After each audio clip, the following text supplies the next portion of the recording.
ঘোষণা না, এটা কনফার্ম যে আমরা আমি শাকিব ভাই নেক্সট আর আরে ভাই রে ভাই, ধামাকার ওপর ধামাকা।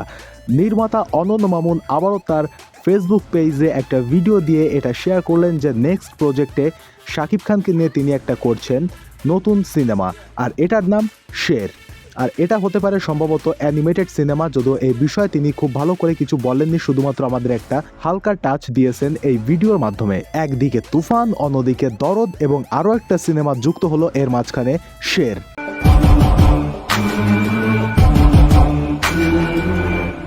এটা ছিল শুধুমাত্র অ্যানাউন্সমেন্ট।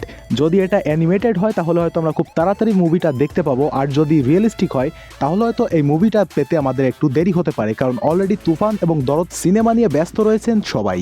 তাই হয়তো এই দুটো সিনেমা মুক্তি পাওয়ার পরে আমরা এই মুভিটা পেতে পারি। নতুন রূপে নতুন আঙ্গিকে শাকিব খানকে কেমন লাগছে অবশ্যই কমেন্ট বক্সে জানাতে ভুলবেন না। ভিডিওটা দেখার জন্য ধন্যবাদ।